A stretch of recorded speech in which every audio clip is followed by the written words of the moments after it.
नमस्कार, आप देख रहे हैं दिल्ली ग्लोरी न्यूज और मैं हूं आपके साथ सपना मदेशिया। शुरुआत करते हैं आज की कुछ खास खबरों से। कि मनरेगा जो स्कीम है वो आपको याद होगा कि जब 2015 में जब 14 में सरकार बनी भाजपा की, तो 15 में प्रधानमंत्री जी ने कहा था कि ये कांग्रेस की विफलताओं का जीता जाता सबूत है। तो तभी से ये स्पष्ट हो गया था कि इस स्कीम से भारतीय जनता पार्टी थोड़ी सी अनकंफर्टेबल थी। भारतीय जनता पार्टी इस मनरेगा की योजना को लेकर उनके दिल के अंदर उनके कहीं ना कहीं को राजनीतिक द्वेष की दृष्टि से स्कीम को देख रही थी कि ये पूर्ववर्ती कांग्रेस सरकार की एक ऐसी योजना है जिस योजना को विश्व स्तर पर एक बहुत बड़ी रिकग्निशन मिली। सारे बड़ी बड़ी दुनिया की एजेंसीज ने कहा कि ये ऐसी योजनाएं, और बाकी कई देशों ने इस योजना से प्रेरणा लेते हुए अपनी अपनी तरह की इस तरह की योजनाएं बनाई थी।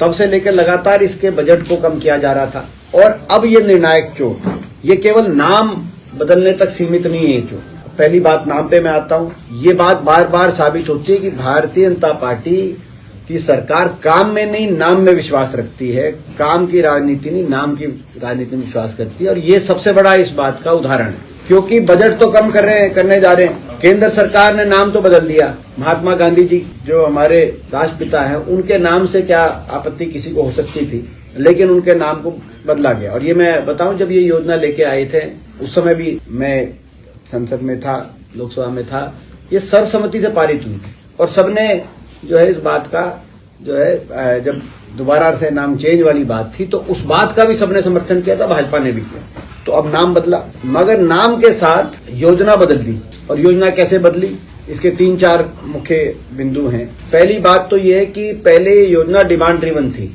सबसे बड़ी बात है डिमांड ड्रिवन, मतलब कोई लिमिट नहीं थी। जितना भी हो सकता था उतना केंद्र को बजट प्रोवाइड करना ही था। जितने भी वर्कर्स मनरेगा के अंदर काम अपना मांगे, उस कामों के डिमांड के आधार पर, और ग्राम पंचायत उसको इन्वॉल्व रहती थी। जितने मनरेगा के मजदूर के हिसाब से काम मांगा जाए उतने उसके अनुसार केंद्र को बजट प्रोवाइड करना होता। अब पहले से ही एक कैप लगा दी जाएगी, या स्टेट को अलग अलग दिल्ली में बैठे जो ब्यूरोक्रेट्स है, अफसर है, वो फैसला कर देंगे भाई इतना ही बजट हो सकता है। दूसरी बात, जो राइट्स थे, अधिकार घोषित हुआ था, आपने देखा होगा, सबसे बड़ी बात थी कि भी राइट्स है। राइट का क्या मतलब था कि भाई अगर कोई मांगेगा तो उसको काम तो देना ही पड़ेगा। यदि नहीं दोगे तो 15 दिन तक, अगर 100 दिन का काम नहीं मिले किसी मजदूर को, तो 15 दिन के बाद उसको कंपनसेशन दी जाएगी। ये इसमें प्रावधान था। ये प्रावधान भी पहले से ही इसका कमजोर कर दिया गया था। हरियाणा में तो 2019 के बाद ये प्रावधान के हिसाब से किसी को भी कंपनसेशन नहीं मिला 2019 के बाद, तो पहले ही कम कर दिया गया था। अब ये अधिकार बचेगा ही नहीं इसके बाद, क्योंकि अधिकार वाली बात नहीं है, अब तो ग्रांट वाली बात है कि सेंटर से अपना ये योजना किस तरीके से उसका आवंटन किया जाएगा स्टेट्स को, और उतने ही आवंटन के अनुसार। अब तीसरी बात है बजट जो है उसमें भी सेंटर ने अपना हाथ पीछे खींच लिया। पहले 100% of the labour cost, labour का जो पोर्शन है मनरेगा का, उसका 100% केंद्र सरकार दिया करती थी बजट। और जैसे मैंने कहा कि कोई फिक्स्ड नहीं था कि कितना देती थी, जितना प्रदेश सरकारें काम के आधार पर जितनी डिमांड रखेंगे उतना ही देना अनिवार्य था। अब वो 100% से इनने घटाकर अपना शेयर सेंटर ने 60% कर दिया, और 40% प्रदेश सरकारों पर कहा कि प्रदेश सरकार जहां 40% देंगी वहां मनरेगा की योजना इस अनुपात में चलाई जाए। जहां तक प्रदेश सरकारों की बात है, जो प्रदेश सरकार जैसे हरियाणा सरकार, जो अत्यधिक कर्जे में आर्थिक परिस्थितियां हैं जिन प्रदेश सरकारों की, वो तो पहले ही इस तरह की केंद्र की स्कीम्स का अपने प्रदेशों में लागू नहीं कर पा रही। हरियाणा भी बहुत डेट में, आपको पता है, बहुत बड़ा कर्जा हरियाणा प्रदेश के ऊपर।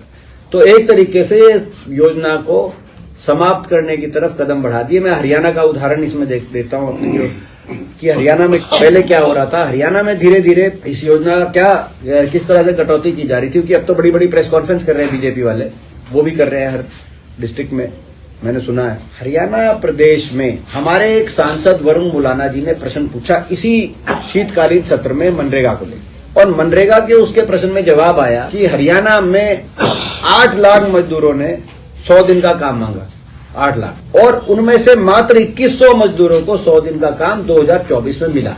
पहले ही इस योजना को कितना इसमें कटौती कर दी गई, आप अंदाजा लगाओ। और अब और ज्यादा इसको में अपना हाथ पीछे खींचते हुए आर्थिक सहायता जो केंद्र से मिलनी चाहिए उससे और ज्यादा हाथ पीछे खींचते हुए प्रदेशों पे बोझ डालते हुए अधिकार जो राइट्स दिए गए थे उस अधिकारों को एक तरीके से डाइल्यूट करते हुए इस योजना को काफी हद तक कमजोर करने की तरफ कदम बढ़ाया है और नाम बदल दिया। तो ये कांग्रेस पार्टी इसका विरोध करती है। हमने संसद में भी विरोध किया, सड़क तक विरोध करेंगे। हम मजदूरों के अधिकारों को से मजदूरों को यूं वंचित नहीं रहने देंगे। एक और बात है, हम ये मांग करते रहे कि इसको कृषि से जोड़ा जाए, लेकिन कृषि से जोड़ने की बजाय अब एक और चीज आ गई कि 60 दिन तक जब जो है कटाई का सीजन है और उसमें भी कोई तय नहीं है वो 60 दिन कब है, क्योंकि अलग अलग जगह अलग अलग होते हैं, जिलेवारी फर्क पड़ जाता है कब से कटाई का या सोइंग का जो सीजन है, बुआई का कटाई का, तो वो अलग अलग प्रदेशों में अलग अलग होता है और प्रदेशों के अंदर भी अलग अलग समय पे कटाई बुआई चल रही होती है। तो उसका कोई इन्होंने फिक्स नहीं किया, लेकिन उसमें मनरेगा को स्कीम को डिसकंटिन्यू करेंगे, ये भी एक नई बात आई। तो इसमें जो बात हम मांग तो ये थी कि कृषि से जोड़ा जाए, लेकिन कहीं ना कहीं वहां भी कृषि से जोड़ने की बजाय ये हरियाणा के संदर्भ में इसका इस कानून से भी जो है इस योजना को नुकसान होगा। तो हम इसका विरोध करते हैं और ये जो सारा जो आज देश का मजदूर सच जान चुका है, देश के मजदूर के साथ हम खड़े हैं और इस योजना को यूं समाप्त नहीं होने देंगे।